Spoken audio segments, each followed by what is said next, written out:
Dados kita tahu semua nabi itu punya mukjizat. Ya, semua nabi itu punya apa? Mukjizat. Mukjizat itu hal yang luar biasa yang memastikan manusia itu tidak bisa menyainginya atau menandinginya. Dan rata-rata mukjizat nabi dulu itu fisik. Misalnya ontanya Nabi Soleh itu kan onta tapi keluar dari batu, itu kan aneh. Aneh sekali. Atau tongkat Nabi Musa bisa simsalabim mengeringkan laut apa? Merah. Semua nabi itu punya mukjizat dan semuanya berbentuk fisik. Kecuali mukjizatul Rasulullah Shallallahu Alaihi Wasallam itu berupa Al-Quran. Al-Quran itu konsep ilmiah. Terus kata Rasulullah Shallallahu Alaihi Wasallam, tapi saya karena Quran itu justru berharap pengikutku besar dan sampai hari kiamat. Sekarang kita logika ya. Andekan kamu punya tongkatnya Nabi Musa, kalau kamu suka uang, kepikirannya dijual apa dipakai? Kalau kamu suka uang, dipakai. Kalau kamu ahli suudon itu pikirannya ndak, ini asli ndak. Karena yang melihat di Turki itu ya sebagian gitu. Kalau yang suka perdukunan itu bayangkan itu miliknya. Mungkin dipakai ngakali orang atau apa, pokoknya bayangkan itu miliknya. Kalau yang kolektor pikirannya itu nanti ini laku berapa. Tapi kalau peneliti mungkin pikirannya itu ini asli apa enggak? Bukti aslinya apa?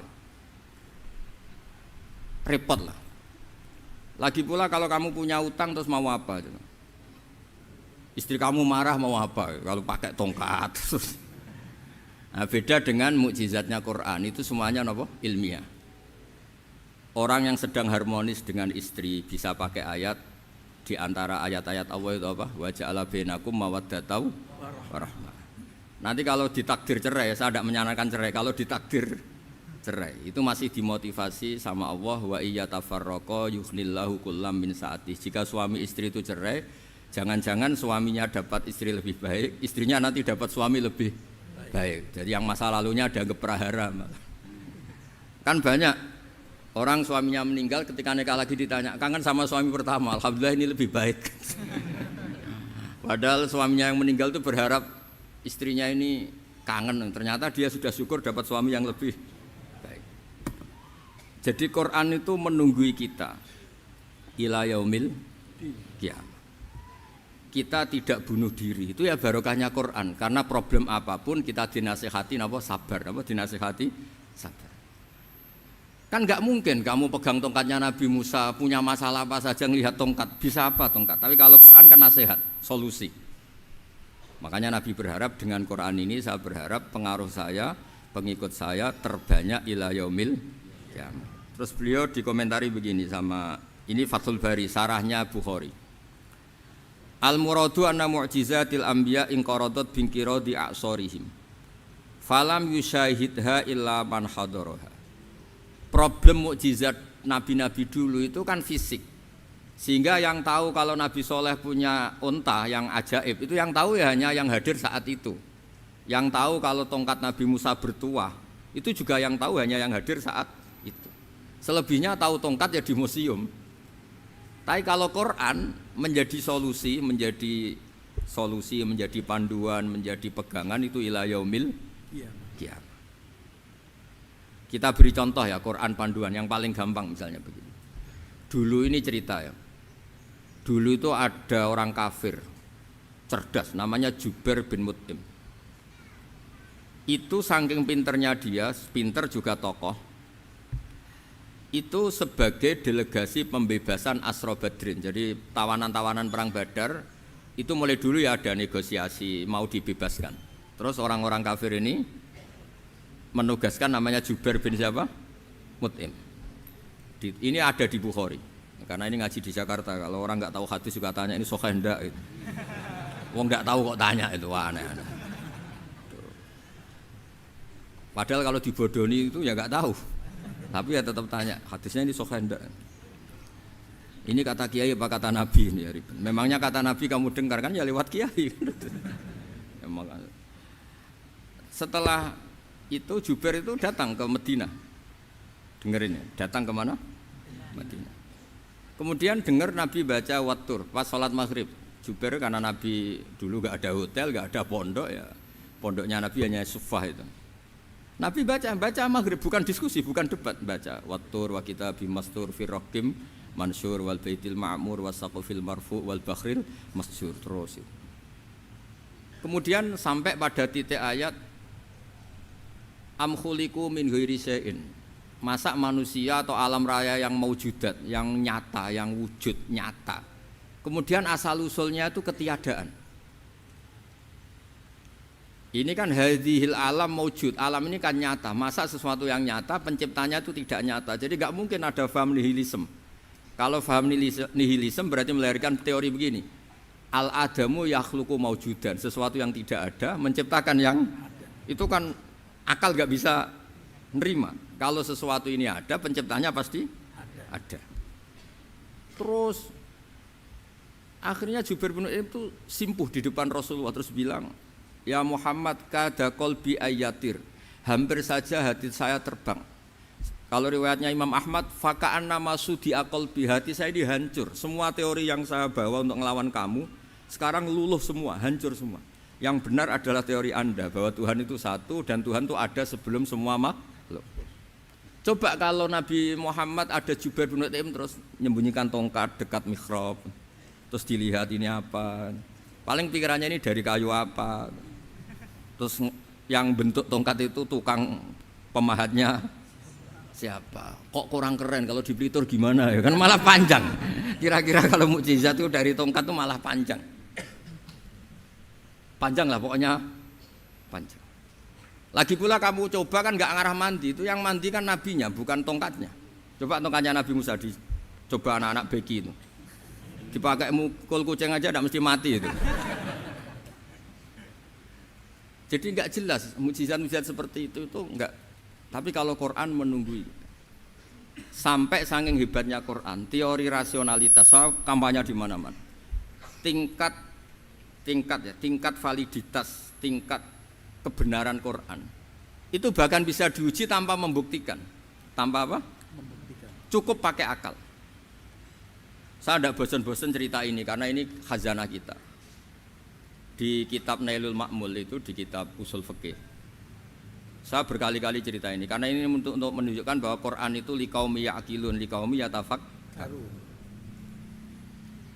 Ada seorang kiai, seorang ustadz, kiai dulu itu ya memang orang soleh, alim terus jadi kiai. Kalau kiai sekarang tuh macam-macam, nganggur terus ingin jadi kiai, terus daftar gitu. Ada lowongan di yayasan masuk ingin jadi ustadz karena dengar ada gajinya. Dulu tidak ada seperti itu, tidak ada. Makanya dulu tuh kalau ustadz kiai pasti soleh karena dia alim terus ingin orang lain tuh mendapat ilmunya. Kalau sekarang nggak ada yayasan sehat, guru gajinya sekian. Yang nggak ingin jadi ustadz tuh daftar karena ada gaji. Apalagi ada kabar, ada gaji, ada mes, ada wah yang daftar banyak. Tapi mentalnya ada kiai sebetulnya. Ya kalau sampean tanya itu baik dah Gus, ya setengah baik. Ya maksudnya setengah baik ya ada baiknya lah, namanya profesi ngajar itu kan baik. Tapi setengah saja karena motifnya itu nyari gaji, bukan ingin mencerdaskan umatnya Rasulullah SAW. Itu Imam Amudi itu guru matematika. Saya enggak bosan-bosan cerita ini, guru matematika. Muridnya sampai takut, ini masuk surga ndak? Kiai kok enggak ngajarin istighosa atau tahlil malah ngajarin apa? Matematika. Beliau meninggal terus muridnya tanya, "Ma fa'alallahu bik?" Kira-kira gitu. Apa yang dilakukan Allah? Allah nyambut Anda gimana? Terus kata Imam Amudi, "Bagus, saya disuruh ngajar malaikat." Karena malaikat kan enggak pernah kayak anak beki gini ngaji gini. Malaikat itu enggak pernah ngaji, dia iman saja karena tahu surga, tahu neraka terus iman gitu aja. Jadi imannya malaikat tuh enggak keren kita. Imannya loh. Loh itu yang ngendikan Nabi loh, enggak saya. Nabi pernah tanya sama sahabat, iman yang paling keren siapa? Jawabannya sahabat malaikat. Ya enggak karuan malaikat iman. Dia yang tahu surga neraka, tahu segalanya masa ada iman? Ya pasti iman lah katanya. Terus ya para sahabat engkau iman ya wajar kan menangi saya, nemuin saya. Yang hebat itu orang-orang yang tidak melihat saya, tidak saya didik tapi tetap iman. Karena dididik akal, ya tadi dididik Quran, apa dididik Quran. Sama siapa? Teks bahasa Arabnya masang. Terus Imam Amudi kata Allah, suruh dia ngajarin para malaikat. cara menemukan saya. Malaikat dikumpulin terus Imam Mahmudi disuruh ngajar. Saya masih ingat kata-katanya Allah di mimpi itu. Istadilla ala wahdaniyati bihadrati malaikati, tolong ajarkan cara menemukan saya padahal Anda ini manusia yang tidak melihat saya.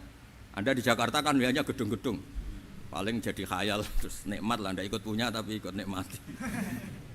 Itu orang desa-desa kalau ke Jakarta itu pokrol. Wah di Jakarta itu gedungnya tinggi-tinggi, tidak kayak kampung sini. Lo ikut punya, ikut bangga. Di Jakarta orangnya cantik-cantik, tidak kayak orang sini. Padahal dia ya tidak dapat orang cantik gitu. Jadi Allah itu saking pinternya, miskin-miskin ya bisa berkhayal dan bahagia. Nah, itu alhamdulillah betul. Akhirnya itu apa ini anak-anak begini saya tak niati ngajar standar anak-anak akademik. Terus pertama yang diajarkan hanya bilang gini, sama siapa teknya?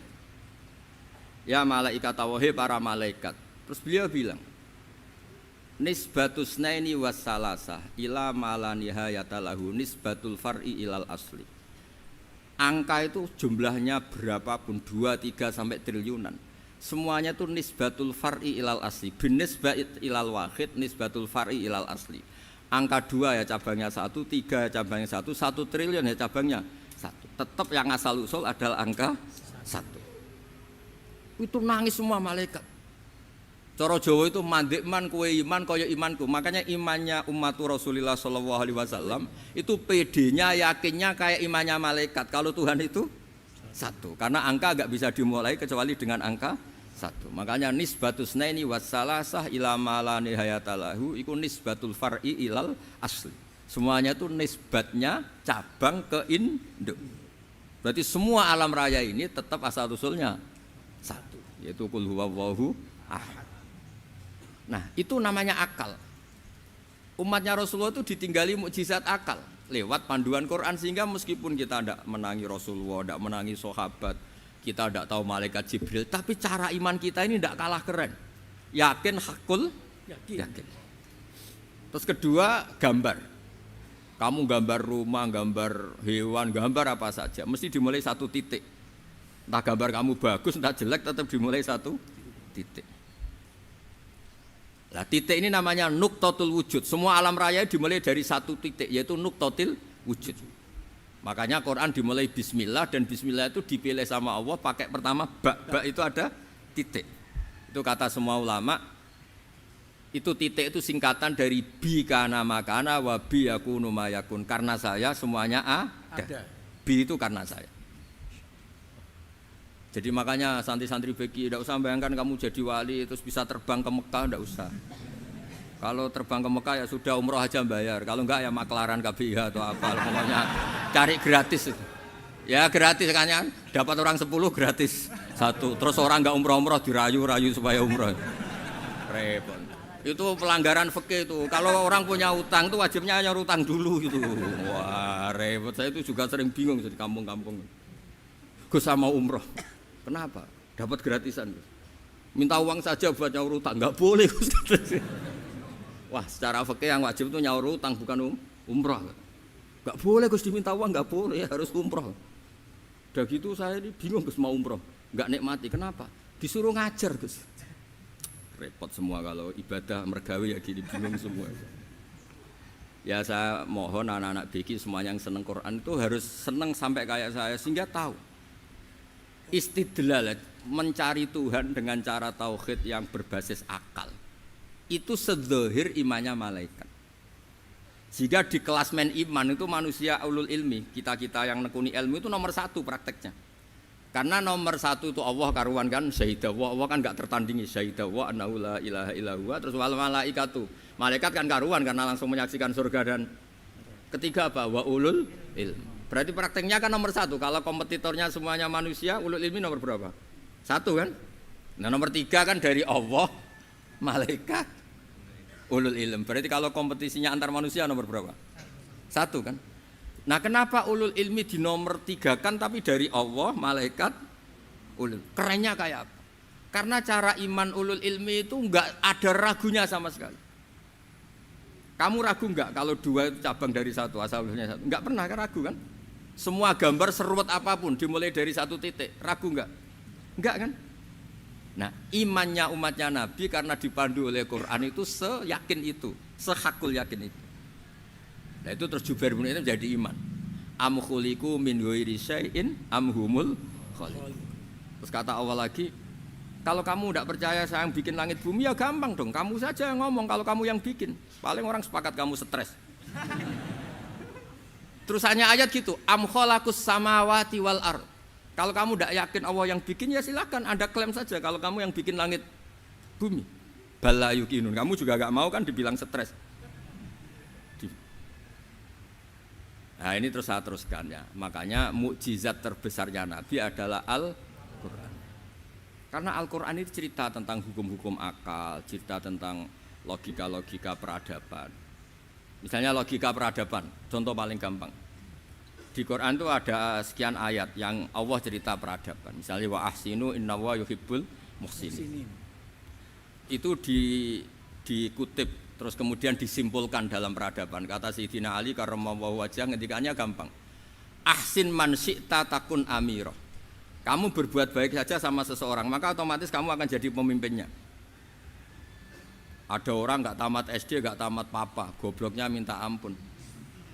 Tapi karena gaji seorang pakar, kamu tak gaji 1 bulan 1 miliar, perusahaan saya jadikan besar. Itu dikongkan ngalor ngidul ya nurut. Hanya karena dia ihsan.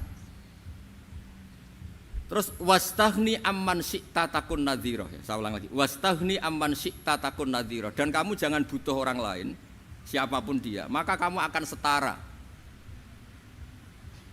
Misalnya ada menteri orang antri mau salim, tapi kamu tidak butuh kan tenang saja. Tapi kalau kamu butuh, habis kamu. Ya kan, kamu tidak butuh seseorang maka kamu posisinya akan setara. Kamu harus sopan karena punya utang jasa. Kalau nggak punya apa-apa kan setara. Ya enggak. Misalnya kamu jajar rektor atau jajar menteri, jajar apa saja. Kalau kamu tidak punya utang kan, kamu jajar menteri tidak punya utang. Sama jajar satpam tapi punya utang, takut mana?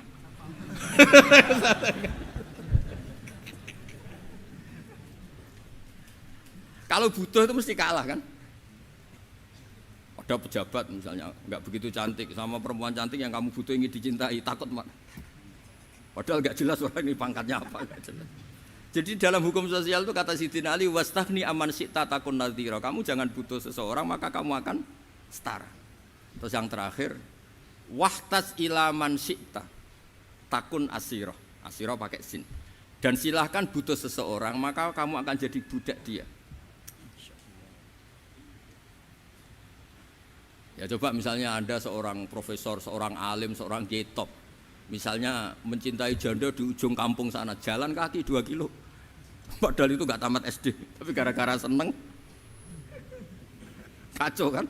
Logika kepangkatan hilang semua kan? Jadi itu hukum peradaban. Itu mewakili isi-isi sosial yang diterangkan Quran. Ya, jadi paketnya 3 tadi ya. Ahsin man syi'ta takun amirah. Kamu berbuat baik sama seseorang maka kamu bisa memimpin. Wastaghni amman syi'ta takun nadhira. Kamu jangan butuh seseorang maka kamu akan setara. Mbok kamu ketemu orang terkaya di dunia. Ya ketemu orang terkaya di dunia, kamu jejer, kamu tidak butuh dia. Tenang kan bisa setara kan? Tapi kalau butuh harus sopan, ngajukan proposal, harus berakhlak karimah. Makanya sekarang Anda kok berakhlak kenapa? Ternyata mau nyalek. Biasanya ndak berakhlak kok berakhlak.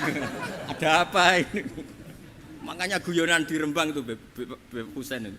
Kalau ada orang udah tidak sopan sama temannya curiga. Kok tumben sopan, mau utang ya?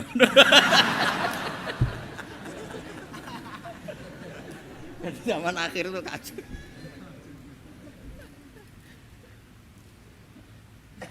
Ya di semua daerah gitu ya sama Pak Rektor ya. Kalau ada teman biasanya nggak sopan kok sopan, itu temannya curiga. Ini Pak Rektor UI ikut kaji. Kok tumben sopan, ada apa ya? Karena di mana-mana orang butuh itu pasti beretika. Kamu punya teman paling berdua, kalau mau utang berakhlak gak? Atau misalnya kamu punya adik cantik terus punya teman berdua, kalau cinta adik kamu berakhlak gak? Biasanya nggak sama sekali nggak berakhlak. Gara-gara butuh menjadi berakhlak. Ya jadi hukum sosial itu ya kuncinya 3 tadi. Ahsin man syi'ta takun amira. Wastaghni amman syi'ta takun nadhira. Terus wahtas ila man syi'ta takun asira. Kalau kamu butuh seseorang pasti kamu dibikin hina. Asir itu tawanan. Nah, Quran itu bicara sosial itu lengkap.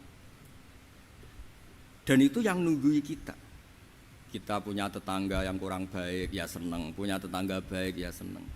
Kata Imam Syafi'i, saya berkali-kali cerita. Kok seneng semua Imam Syafi'i? Ya bagus lah, kalau yang seneng saya enak lah. Dijak jagongan, dijak ngopi enak. Yang enggak seneng saya, gak ngarah utang. Uang itu nak, kamu punya tetangga gak seneng kamu. Aman kan? Aman. Gak akan pinjem uang kan, pinjem mobil. Uang gak seneng kok. Makanya Imam Syafi'i itu kalau ngedikan luar Syafi'i, diceritain orang, ya Aba Abdillah bagian, ya Aba Abdillah orang itu gak seneng kau, bagus lah.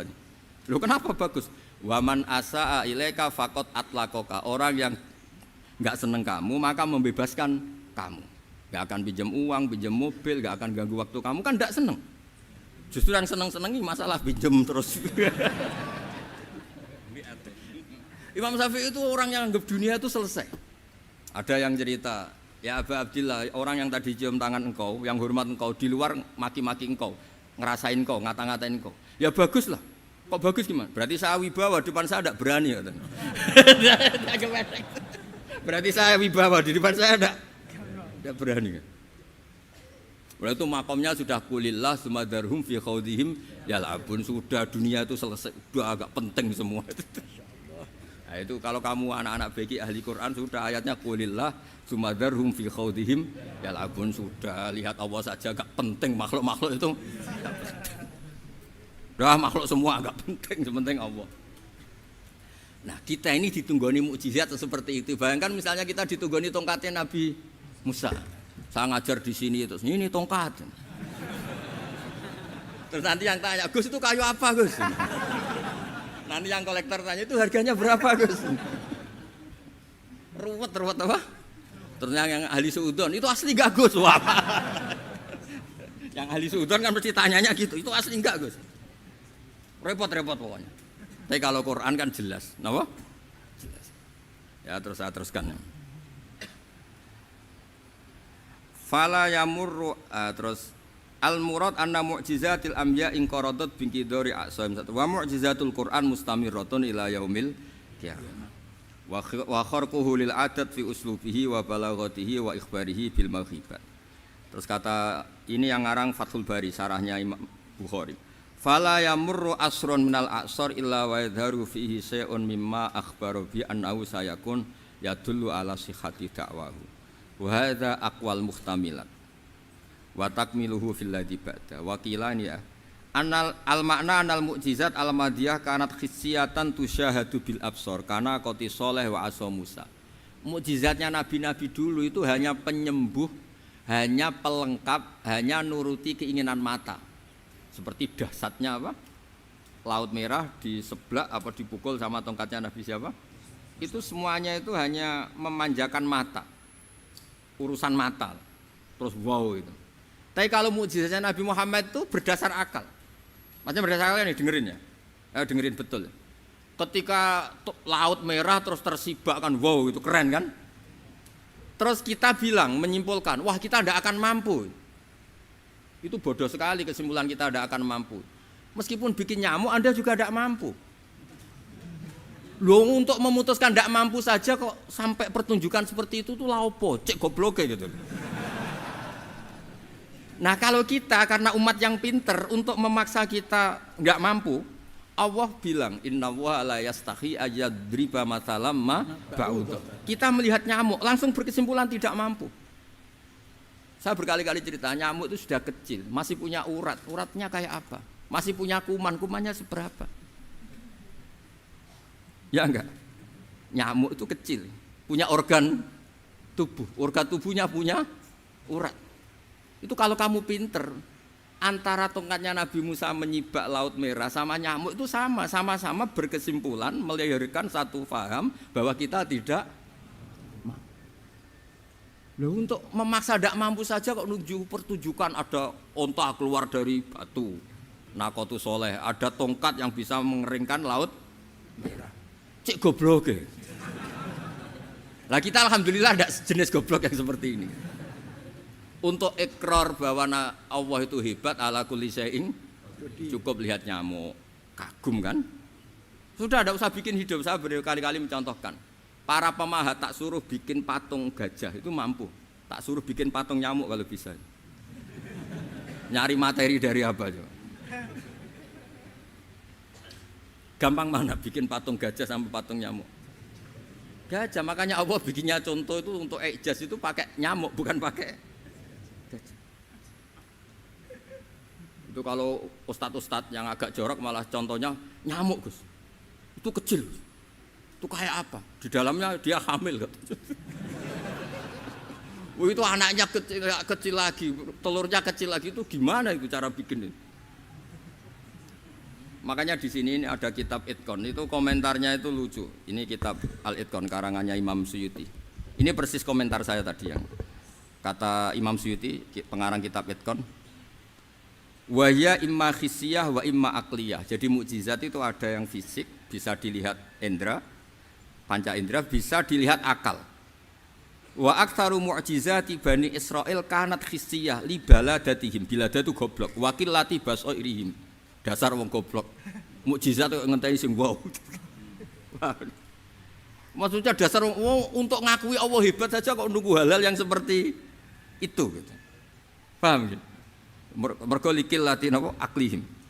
Wa aktsaru mu'jizati hadil ummah aqliyatun li farati dzakaihim wa kamali afwahihim. Dan mukjizatnya umat ini semuanya berdasar akal karena sudah cerdas. Jadi andaikan kita melihat tongkatnya Nabi Musa menyibak Laut Merah dengan melihat nyamuk, kesimpulan kita sama-sama wow, sama-sama keren, sama-sama memastikan kita tidak mampu. Makanya terus Quran menerangkan kita wa ma min dabatin fil ardi wala ta'iri yatiru bi janahihi illa umamun amsalukum. Jadi keseharian kita lihat burung kok terbang. Itu sudah ayatun min ayatillah. Paham nggih? Dados niki kudu bangga ditunggoni napa Quran, nggih ditunggoni napa Quran. Wa mu'jizatul Quran tusyahadu bil basirah fayakunu mayattabi'u li ajlihi aksar. Terus li annal ladzi yusyahadu bi ainir ra'si yang qaridu bingkiradi musyahidi. Sesuatu yang tampilan dahsyatnya itu disaksikan mata, maka itu bisa habis. Era tongkat Nabi Musa seperti itu habis enggak? Bisa mengeringkan Laut Merah, habis kan? Tapi era mukjizatnya Quran ila yaumil qiyamah.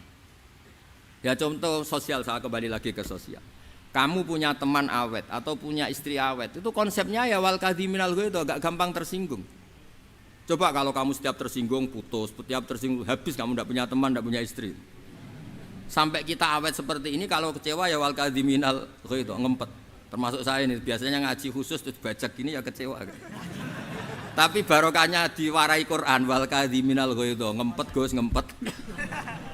Terus kecewa sama teman, kok kenapa tidak putus? Karena wal afina aninna, sudah kalau kecewa maafkan. Coba kalau kita kecewa presiden demo, kecewa menteri demo, kecewa orang tua minggat, ya kalau dicari, kalau tidak kan malu. Saya itu punya teman tak tanya, kecewa Gus sama bapak itu, kenapa tidak minggat? Malu. Kenapa malu? Takut nggak dicari. Itu orang tuh paling malu itu kalau keluar dari rumah nggak di.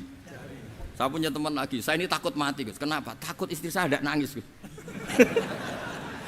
Itu kematian terburuk itu kalau sudah mati, tahu istrinya tidak nangis. Oh itu malu betul itu. Makanya jangan mati, pokoknya pastikan orang sekeliling Anda nangis itu baru berani mati. Kalau tidak jangan. Ya jadi mukjizatnya Nabi itu luar biasa. Walladzi yusyahadu bi'ainil aqli bakin yusyahiduhu kullu man jaa ba'dal awali mustamirran. Sesuatu ilmiah, sesuatu agama atau apa saja yang logis itu akan abadi ila yaumil. Kayak tadi. Ketika kita kecil diajari apa? Wujud, qidam, baqa, mukhalafatul hawadisi, qiyamuhu binafsihi wahdaniyat qudrat iradah. Itu ila yaumil qiyamah. Karena kita pasti punya logika tadi. Masa alam raya yang maujud didahului ketiadaan. Kemudian ketiadaan ini kita rumuskan, ketiadaan inilah yang bikin alam raya. Di mana-mana nihilisme ketiadaan ya layu asfiru namanya tiada ya tidak punya akibat apapun. Yang punya akibat apapun ya sesuatu yang wujud. Lho itu kan ila yaumil kiamah, sampai kapanpun teori itu akan nunggui kita ila yaumil kiamah. Tapi kalau tongkat Nabi Musa ketika kita tidak melihat kan punya alasan tidak ngandel, Musa tidak tahu. Tapi kalau kamu seperti ini, orang paling mulhid sekalipun, paling ateis sekalipun terus ditanya, bisa enggak Anda mulai angka di luar angka 1? Tidak bisa kan? Makanya benar Imam Amudi tadi ketika diminta Allah istadilla ala wahdaniyati bi hadrati malaikati, tolong ajarkan kenapa manusia begitu yakin kalau saya ini satu padahal mereka tidak melihat saya. Terus beliau ngendikan apa? Nisbatus naini wassalasa ilal wahid nisbatul far'i ilal asli. Angka 2, 3 sampai enggak terbatas, semuanya dibanding angka 1 itu nisbatul far'i ilal asli. Semuanya itu cabang dari angka 1. Itu mbok siapapun enggak usah ditunggoni nabi, enggak usah ditunggoni wali. Logikanya akan seperti itu. Itu yang dimaksud apa? Walladzi yusyahadu bainil aqli bakin yusyahidu kul man ja'a badal awal mustamir. Ya ini masih ada waktu seperempat, ini ijazah. Kalau ijazah enggak boleh tanya, ijazah ini. Dan itu yang fotokopi lebih besar itu ijazah.